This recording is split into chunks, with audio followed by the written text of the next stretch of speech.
I came back, I thought it was very strange that my parents met me at Dover, and they told me, and they had been called in to meet the principal of the West of England, and he said, we think your son is mad, and we're throwing him out. So I was quite shocked by that when I eventually heard it about it. Because my first year at the West of England, I got the painting prize, and then 2 years later they threw me out. So, but in hindsight, that was the biggest piece of luck they could ever have bestowed on a student, because it meant that I went to London, and London in the swinging 60s, you know, I was in Charing Cross Road at St Martin's School of Art. So, so the last bit of that story is that I think 5 years later I have a show at the Museum of Modern Art in New York, so I sent the principal an invitation card. Did they respond? No. Anyway, so then I had to where the old bit comes in about the different jobs. So then I spent like 3/4 of a year doing all different types of jobs. I helped build the Cumberland Basin flyover. Really? Yeah. I was the lowest level, so I just used to gather up all the sort of firewood and have big bonfires on the mud banks. And one of the jobs I had was just an odd job boy at the Bristol Vic. So that was, I had all different types. I worked in the St Anne's paperboard mill factory. This next picture we've so got. So I was just saying, so all my childhood, the Bristol connection was that even though I was a city boy, we lived near the Downs. So in those days, the Downs didn't have any football pitches. So it was like really tall grass in the summertime. So it was a bit like Africa. So we spent our life, spent our time, you know, stalking lovers in the long grass, or we had bows and arrows to shoot crows and everything. Oh right. And then we used to cycle down to the towpath, and I used to chip little bits of quartz out of the you know, the limestone gullies. So my whole environment was the Downs and the Avon Gorge. So, and that was obviously that was a big, without knowing it, that was a big influence on me. You know, the fact that it was very tidal, and sometimes the river was full and sometimes it was empty. Yeah. And then my father would take us for a cycling sculpture where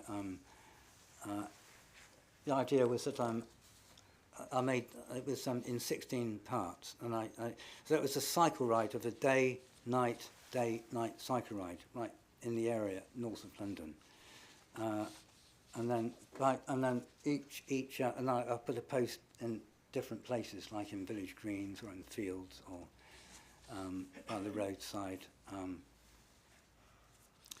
and then there was a notice by each vertical thing saying this is one part of a sculpture of 16 similar parts surrounding an area of approximately 2,400 square miles. So the idea was that it was one sculpture, but you couldn't see it all at once. So you had to, so it existed in a vast space. So that was really my first foray into thinking of using space to make a work of art. And we've got some examples coming up of early work from that period as well. So the first is at Ashton Court. Yes, that's, yeah. So tell us about this. So this is from '67. That's just, this is all in my, so this relates to the okay, so this is Ashton Court before the Deer Park was divided it up. So that's a frame, and then through the frame you could see the circle in the background. So then if you go to the next slide, yeah. So this is this explains how the work was actually about 3 places. It was going back to the relativity, it was the place of the observer, and then the frame, and then the circle, and the work was completed by the observer standing in the right place. Was that done for the college, or was it just the? Was it, No. That was when I came home in the holidays, from St Martin's. So yeah. So the next one is a line made by walking, which is quite it's important in many things that have been written about. You've written about, and just quickly go to the next one, Julie, then come back to this one. That was one I put up, Boyhood Line, because that was one that was commissioned for the European Green Capital Project, and Richard wrote about a line made by walking, about how important it is linked to that. This project. I actually only made that work because I was asked to make it because I could only do the Arnolfini show if I made a work on the Downs.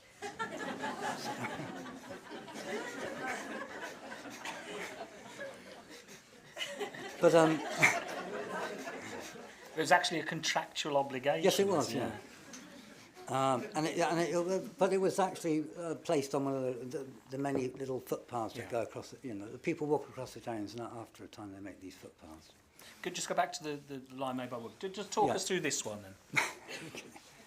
So this is so one day I just took a train out of southwest London, and when the countryside started going by, I got out to the first station, found a nice field, and made this line by walking up and down.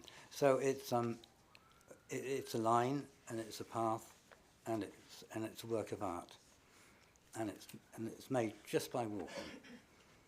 And I realised that the visibility only depended on how many times I walked the line. So in a way, that was the start of realising that walking could become a medium to make art. So then art, almost like in the cycling sculpture, art could then become a journey in time and space. So one thing I realised just on the cusp of leaving Bristol was that when I was still working in the studio as a student, that the world outside, the whole world of nature, the environment, the locality of landscape offered a vast potential for me to be an artist and expand the language of art. Well, anyway, the art that I wanted to make. So that really, so that was it. That was really, so that was. I would say in a way that I'm part of that generation of the 60s that we were able to like reinvent the world. It happened in music and it happened in the theatre. That great, amazing post-war generation. One thing that you talked about how it enabled use of this was often you didn't need land to do it. You could do it. It was free almost. You use natural materials. Yeah. What was there? That makes me different from the American so-called land artists because they were very American. They had to buy the land out in the desert, and they had to have a lot of money to have the bulldozers, and then have a lot of money to fly in the planes to take photographs of it from the air. So I would say that I'm very English in the fact that I was able to just go, to start with the moors of southwest England. So after the line made by walking, I said, well, after this one, the logical development was to do the same thing by walking a straight 10-mile line and do it on Exmoor. And instead of making a photograph, I would show the work as a line drawn on the map. Should we have the next? So again, I was, as well as making new work, I was having to change the language of what the actual art looked like. So this was the photograph, and the line on Exmoor was the map. Yeah. So just let's move on to the island one. The next. Oh no, we missed out the.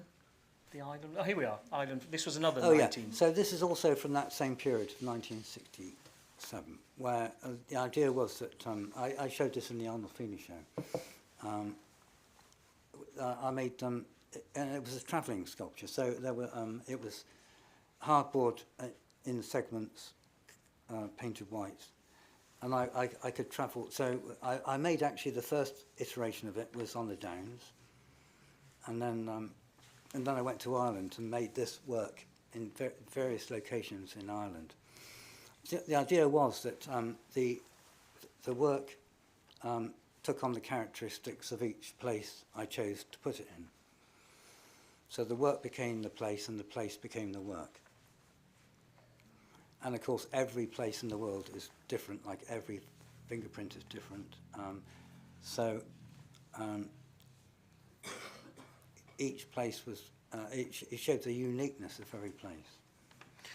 We had a couple of questions I was going to throw in here from the online people who booked online. The first was walking through landscapes. Which have you found the most challenging to do? I don't know. It's not a question. I don't battle the elements, but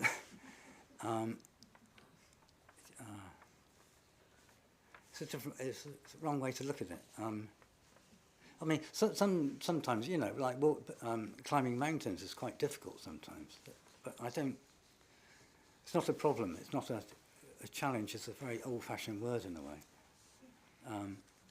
You know, I put a sculpture on top of Kilimanjaro because I wanted to put a sculpture there. The fact that it's sometimes very difficult to get to a mountaintop is neither here nor there. It's quite a remarkable thing to do with... Yes, I'm just trying to think of a difficult... well, I suppose... Yeah, one walk I had to abandon in Scotland because it was so wet that all the rivers were completely, I couldn't cross any of the rivers, so I was like trapped. So I would say that's a definition of a challenging walk, because I had to abandon it. The other question, which is about the importance of photography for you, because yes. a lot of these works will disappear, but photography is what lasts in a way of your work. Well, it's just, yes, and I wouldn't be the artist I am if I didn't have a camera. Because if I made like in '72, I made my first big circle of stones in the Andes, and if I didn't have a camera to take a photograph of it and bring it back into the art world or into the world of you lot, and to show you what I'd done, it would have no. It would have a different meaning. It's not. I don't make it for myself. I make the works in the landscape to share with to put them to put the image in the world. So it's like the daisies, which we don't have a picture here. My idea is to make the daisies, the cross of daisies on the on the downs, was to have a man-made mark superimposed to made on a natural pattern of daisies. So that was the idea. Pure, and the thing that records that idea in the most best and most simple way is to take a photograph of it. Let's move on to textworks, because that's a key part of what you do. We've people who know Richard's work will know these. Those who don't, this is an example of how they're presented in exhibitions. Well, strangely enough, this is an exhibition which is on now, and it's the first time I've actually had an exhibition of actual textworks. Right. So they weren't really intended. Well, I don't know why. I don't really. I had no quite clear idea about how to present them in the early days. It was just something that I wanted to do. If we just run on... you know, using language. Yeah. Because it's hard to explain. So sometimes my, like say, I would do a walk across Ireland, putting a stone on the road every mile along the way. And it wasn't appropriate. It was to take a photograph of every stone. So therefore, I would tell a story about that. You know, I would count the number of stones in each county, for example. So it was called a line of 167 stones, a walk of 167 miles. So the walking and the sculpture were sort of had equal importance. So I began to realise that some of my sculptures, they were telling a story about a sculpture. So I think that's how the textworks came about. So we've got a couple more examples which I'll show you quickly. So this one is about music, actually. It's influenced very strongly by your love of music. It's from Richard's notice board at home. As you'll notice, there's sellotape around. No, I realised I didn't have a good copy of it. So that's one example. So this is so another thing to say about my textworks. They're all about a different idea. So this was the idea about making a walk in Ireland with carrying a certain piece of music in my head every day, a different piece of music. So the first one is Roisin Dubh, which is a classic Irish air played on a tin whistle. The next one is like rock and roll music with unbelievable, great Chuck Berry, pure rock and roll, sung by wonderful voice of John Lennon. The next one, Return of the Grievous Angel, is a duet with Graham Parsons and Emmylou Harris, who I also saw at the Colston Hall a couple of times. Waiting for a Train is Jimmy Rogers is the singing, wonderful country blues singer from the 50s. He's called the Singing Brakeman. And I Still Miss Someone is a duet between Johnny Cash and Bob Dylan. Bob Dylan, when Dylan was making National Skyline. And then this is another example. We don't need to talk about it just in terms of what it looks like, because Richard's going to actually read some of the text works, which you've never done before. Have you? No. Live? No. So this is... do you want to... Well, hang on. Oh, yeah, all right. Did you want to say something about this one? No. No, okay. I didn't think you did. I thought we were going to move straight on. No, because it's all... well, I can do. No, don't. Let's read this. It's, so the first one you're going to read is On Midsummer's Day. Yeah, all right. So this is, in a way, this is from 1972, and in a way it's a prototype of a textwork. On Midsummer's Day, a westward walk from Stonehenge at sunrise to Glastonbury by sunset, 45 miles following the day. So in a way, it does exactly what it says on the tin. And it's a walk which is, a lot of my work is like measuring myself against the world.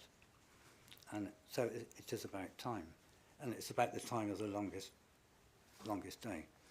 And many years later, I also used Stonehenge for the starting place of the walk that ended on a hilltop in Cornwall at the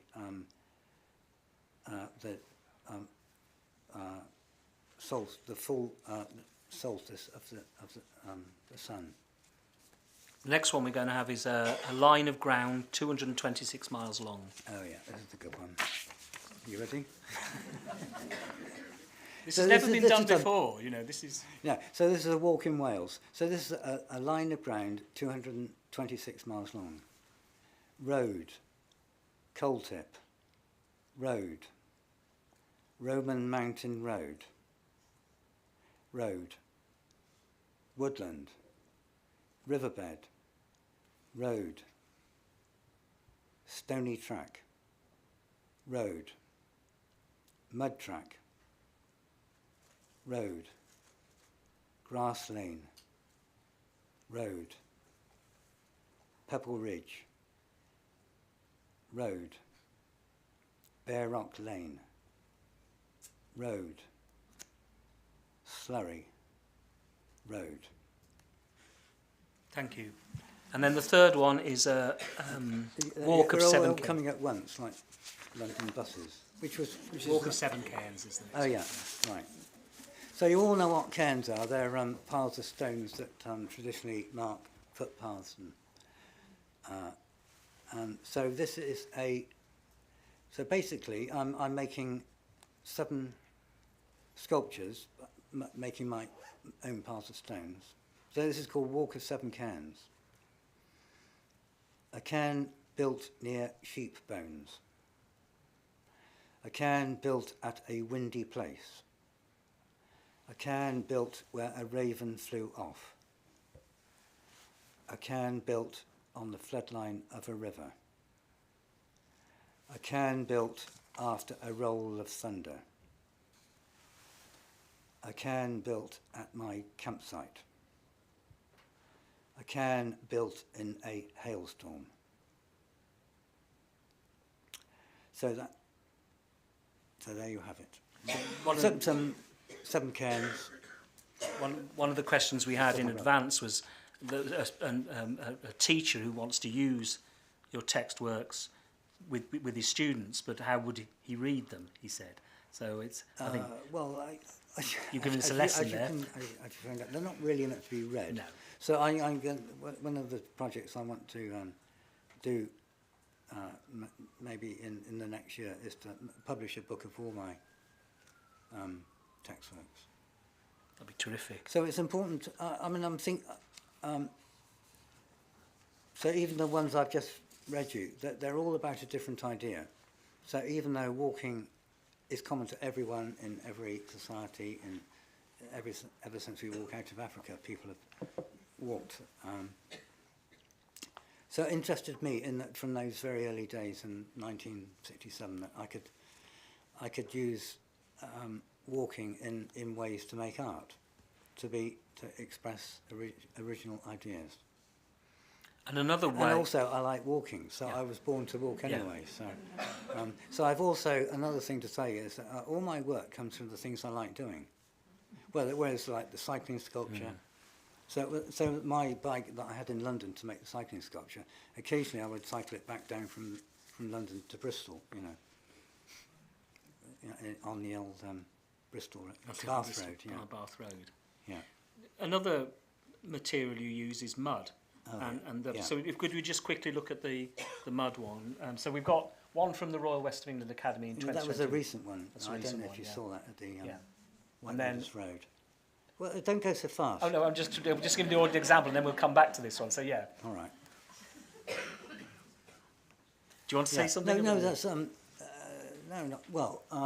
So basically, because I was always looking, there was when I was young, when I was a kid, there was much more shipping. So you have this amazing, like the boats would wash the mud banks, and because it's tidal mud, it's different. It's like mud from a field. It's like when I mix this mud with water, it suspends in water. Whereas if you mix mud from a field in water, it just goes straight down to them. Anyway, so it has a different. Anyway, so sometimes I say, and it's about my energy really, and it's also about gravity. So it's about the wateriness of the mud, and it's made very quickly. So it's the energy of the speed of my hand makes the splashes. So I make the top half of the image, and nature makes the bottom half. I want to just, because we started... And of course, it's all about cosmic variety. So I could do 20 of these, and they'd all be different. Yeah. I'm just checking time.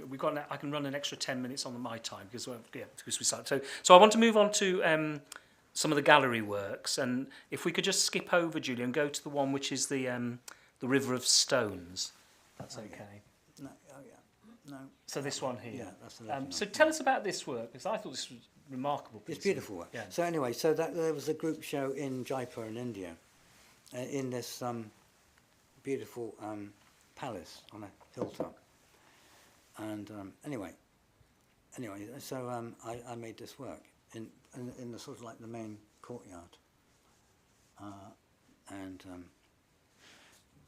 so it was a big space, but the actual entrances were very small. So then we had to figure out how to get these beautiful sandstones into the space.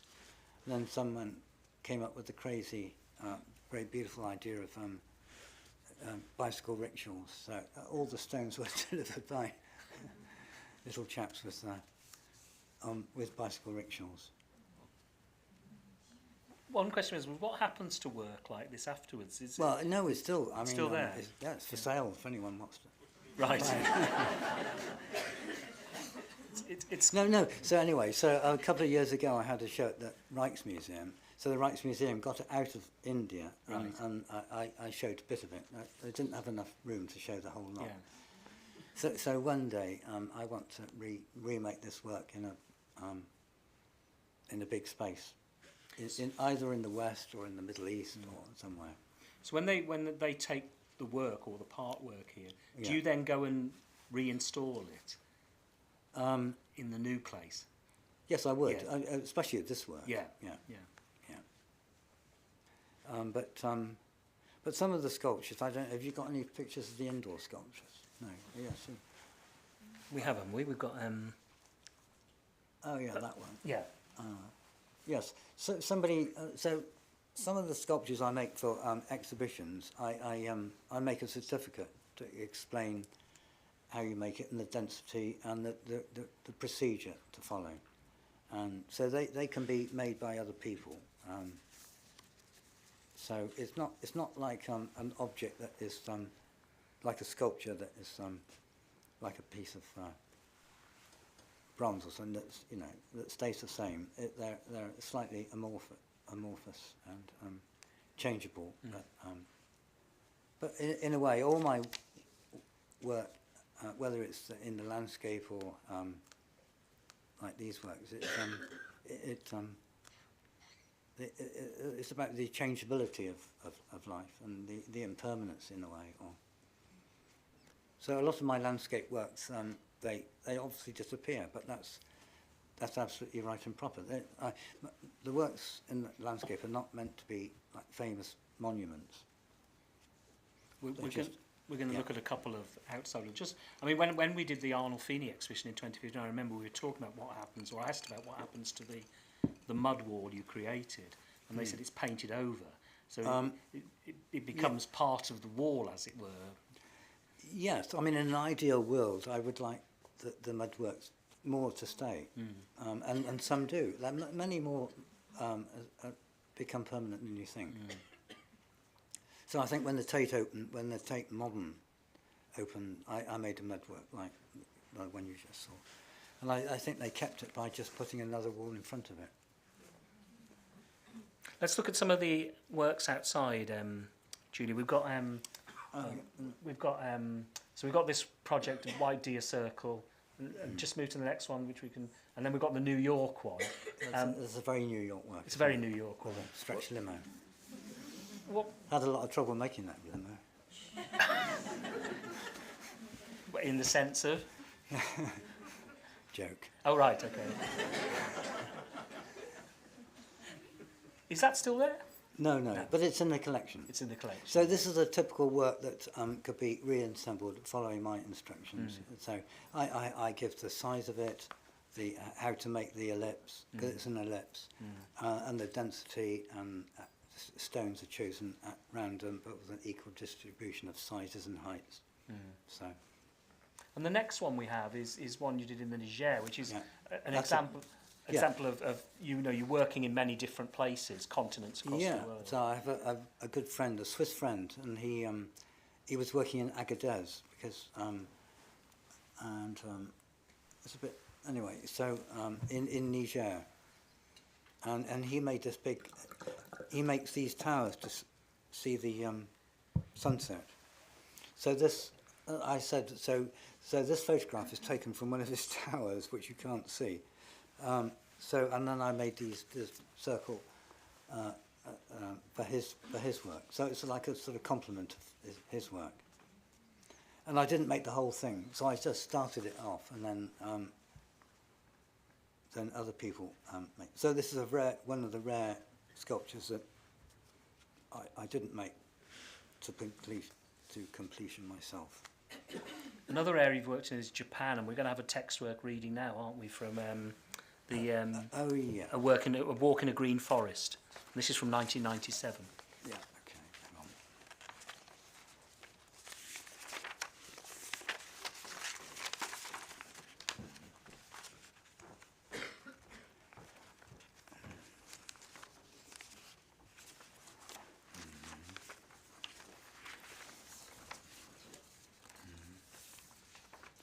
Okay, so this is yeah, this is a good one. Okay, so this is from a walk in a green forest, and it's from the 8 days walking in the Shirakami Mountains from on Honshu in 1997. Two snakes, a double halo around the sun, croaking frogs, summer air condensing over winter snow, rain hammering on the tent, rivers turning from clear to muddy, cloudy night, no moon blackness, a mudslide, rocks cracking to the touch, glowworms, watching moonlight turning into dawn, the footpath passing through a cleft tree, a night of thunder and lightning, a large chestnut tree struck down, a family of monkeys, the Milky Way shining between crests of a ravine, magnolia trees like patches of snow, cuckoos and woodpeckers, sitting on a mountain top amid beeches and bamboo, the daytime racket of forest life, sleeping by the sound of a river and a waterfall, under a tree the chaotic beat of raindrops, streams rising and falling with passing downpours, breaking camp and breaking a circle, a windless walk, tadpoles and lilac. So I would say that's an example of that's much later than the earlier ones. I felt when I was so I how can I say this? I had to lay down certain parameters in the early works of being extremely abstract and tough, and I would say this is much more of a much more. Much more, not exactly. Yeah, it is more literary in a way. Yeah. We wanted to show a couple of pictures of the scale of your work, just how you work. So if we could bring those up. So this is an example from from Japan in 2013. Yeah. And if we go to the next one, Judy. I'll come back to that one. Yeah. Okay. Come on. I was going to come back. I was just showing the audience what it was like. Yeah. Okay. Talk about this one. So after the tsunami in Japan. A couple of years later, they a museum in the north of Honshu. They asked me to do an exhibition about the tsunami, to commemorate it in some way. So so this is the exhibition I made, and obviously I had a huge wall, so that's me up there making it, and then this is the text work I made from my walk. Yeah.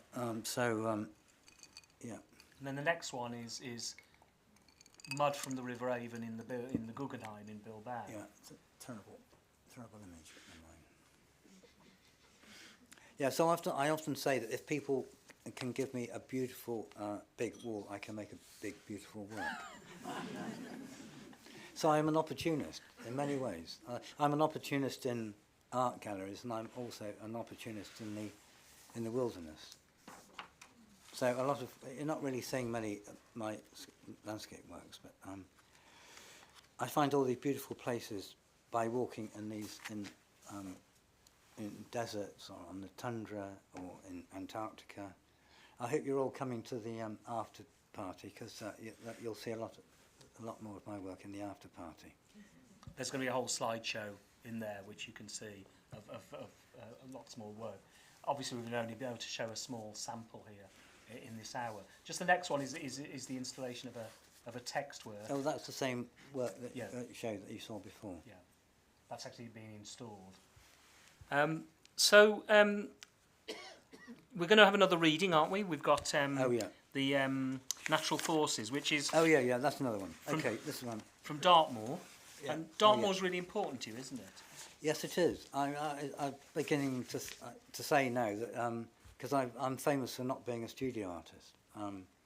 So now I say that all my life Dartmoor has been my studio. Right. And I've done many walks on Dartmoor. And this one is called Natural Forces. Walking with the force of gravity, in the force of the wind, through the force of rivers, along magnetic force by compass, over geological force on the Stickle Path fault.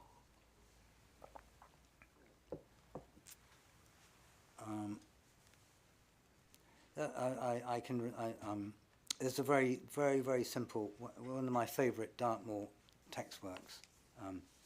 A day's walk across Dartmoor following the drift of the clouds.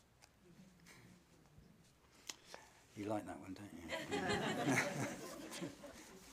you? We're going to have a final text work, but we want to show the Mount Olympus project, because you were keen to talk about this at the end. No, not talk about it, just show it.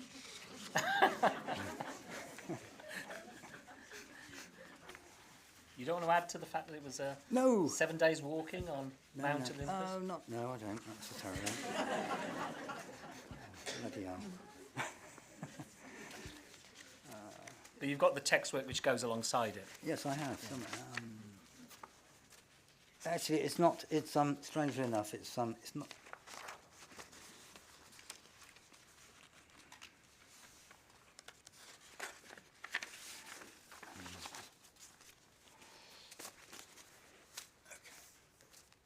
Yeah, so that is actually Mount Olympus. And this is a bit of writing I wrote at the same time.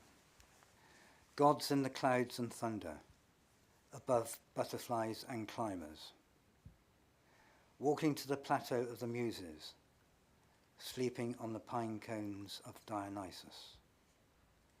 Losing the way at the end of the day, an old dog snoring beside my tent. End of talk.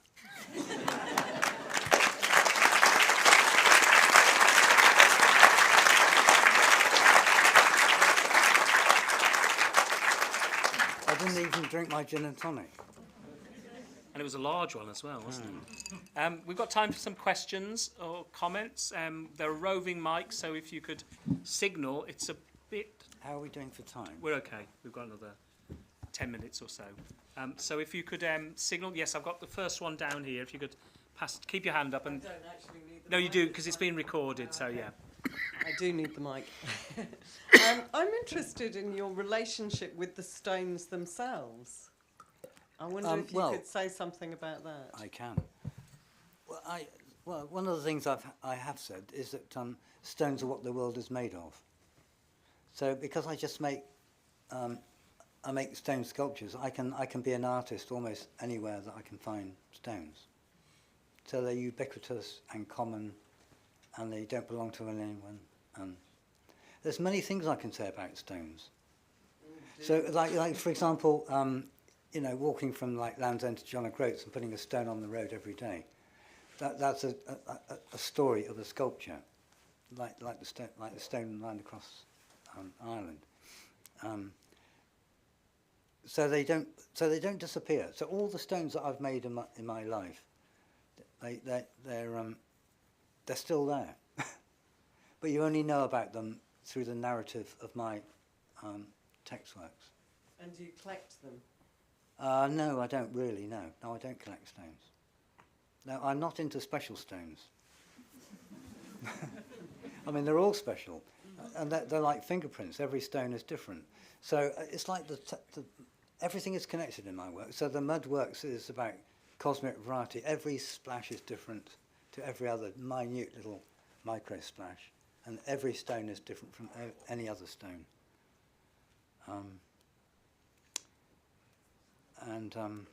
Like I say, so it's a bit like water. I can only walk where I can find water. And quite often I can only make a sculpture where I can find stones. Okay, yes, front row there. Thank you. Hello. Hello. I'm wondering, what was the most difficult time in your career as an artist? Oh, well, I don't... no. No. I don't know. I mean, obviously, I started very young. So it took me a long time to sort of realise what I was doing. I would say 30s and 40s were quite difficult. Because maybe I made quite a few shows that I was still learning how to make exhibitions. I went off very far. I could make work in the landscape easily and very well from a very early age. But so I say now I'm in my 70s, I know how to make exhibitions much better than I did in the old days. Okay. Any more questions? Thank you. Obviously, your work relies on you being able to walk. Do you foresee a time in the future when you might not be able Next to week. walk so easily? And you know, how will you go about working around that?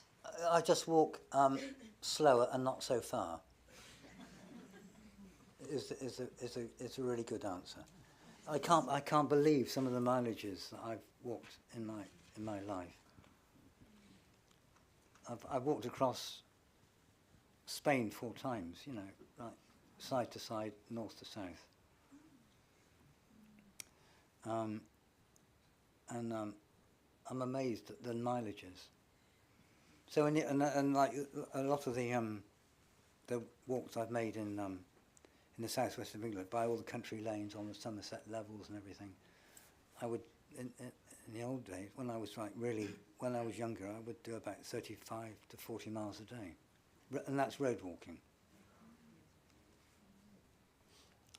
But anyway, I've got a lot of mileage in my legs now, and so they're not as good as they don't work as well. So Yes, front row question here. Yeah. There's a mic coming to you. They're all on this side of the room. Are there any over here? Yeah, okay, I've got you second, Jeff. You can pass the mic along. Oh, I'm just wondering, having It's on here. also walked a little bit in Japan, how all those rivers are kind of canalised and concreted in quite remote places. And I wondered what sort of a difference the fact of human interventions in the landscape make to your responses to the walks and things, or actually, it's strange. I haven't noticed those things in Japan, but I would say that I'm much more obviously all art is about choice. So some artists are very urban artists, or they could be pop artists or whatever. So my interest and my love is more like natural landscapes. So what you see in my work is what I've, out of all the million choices I could make in my life and in the world, this is what I've chosen to show you. But another artist could choose concrete culverts or something. Okay, yes, I've got one there, and then I've got the second one over there, yeah. Thank you. Have all your works been made as a result of solo walks? Not always solo, no. Or have you made any with rambling groups or with no, friends? No, but you know what? You won't believe this, but my parents actually met on a rambling group.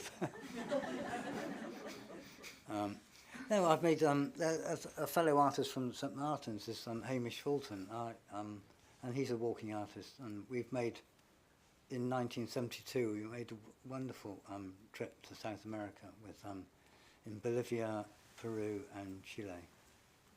And I've walked across Spain with Hamish a couple of times as well. So I don't always. No, sometimes I walk. Well, he's the only person I've really walked with seriously. And sometimes you have the combined. 2 people can do a lot more. They have that sort of combined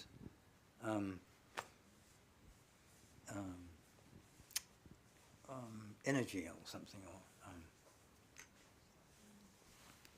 yes, please. and friendship. Yeah.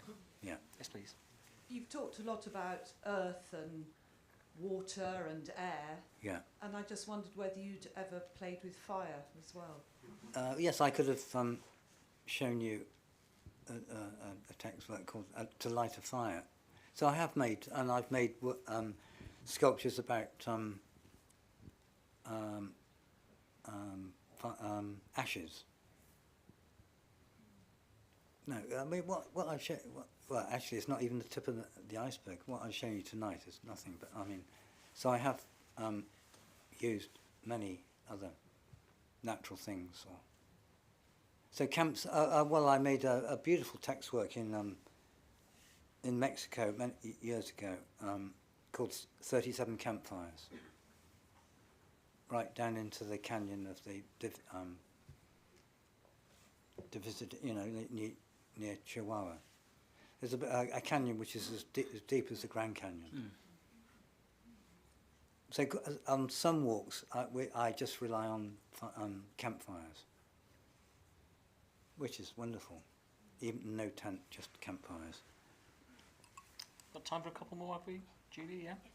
Is there any more who want to ask a question? Can I just ask you two quick questions that we were going to ask, but we didn't. The first is about the music. Oh yeah. And about the way you integrated Bob Dylan's work in the creation of one of your artist books, and how artist books you create these works. Oh yeah. Okay. So that's one thing that I've always been interested in, the different ways that I can put my work in the world. So I can make a circle in Mexico, and as I'm taking a photograph, a local shepherd can walk by, and he doesn't see it, even though it's there in front of him, because he hasn't got the eyes to see it. Whereas someone in a museum can see a circle of stones, and they register that it's a work of art, and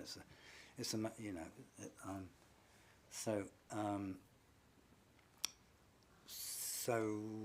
what was we were talking about the creation of artist books, and you've got one to show us. Actually. No. So one way that I've put my work in the world is even postcards and artist books. And in the old days, I made very primitive little books.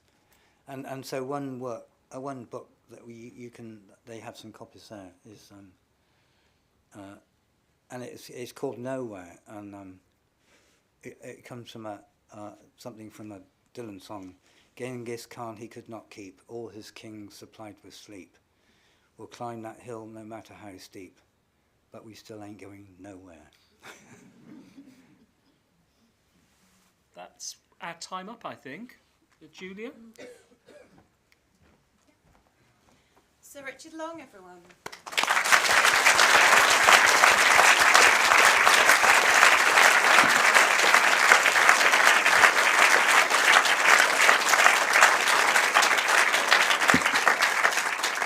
So we have a very full house here tonight. I hope you don't mind me saying some thank yous, because a lot has gone into this event, so there's lots of people to thank.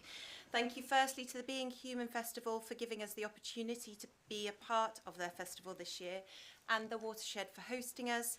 Thank you to UWE Bristol School of Arts and the alumni team for all of their support of the event. Thank you to Richard's photographer, Steve Jackson, for making so much of Richard's catalogue accessible to us this evening. Thank you to Madeline and Charlotte at the New Art Centre at Roche Court for offering our audience a chance to enjoy their sculpture park and gallery at a remove, where Richard's work is exhibited. Their flyers and catalogues will be displayed in Waterside 3 alongside your drinks. Also on display, I have a very special announcement of a special signed limited edition Richard Long artwork for sale, shared by the Tate in London. So a huge thank you to Tate director Maria Bolshaw, as well as the limited editions manager Erin Cork, for making this possible. Richard Long generously produced the screen print you'll see, titled This Too Will Pass, in 2021 to support Tate, based in London, St Ives and Liverpool. And they are delighted to offer an opportunity to view and consider purchasing it this evening. I believe there's only 18 left in existence. Profits from the sale of this edition go towards Tate, enabling the fulfilment of Tate's mission to provide access to art for everyone. The particular print on display is an example print only. The full information on how you could purchase your own copy will be on the table in front of it. Our partners, Book House, have an exciting array of books for sale, and Richard, I believe, is up for signing a few books for you. Maybe. Including 3 special copies of Richard's most recent book, Many Rivers to Cross. And whilst we offer these events for free, we'd be really grateful in turn that you fill out one of our feedback forms that you'll be emailed at the end of the week. Being Human would also be grateful to hear back from you. There are QR codes hanging up to enable your feedback to them inside the next room. A final thanks to Sir Richard Long for sharing all of his fascinating work with us this evening, and for all the time he spent with myself and Andrew in advance in support of this evening.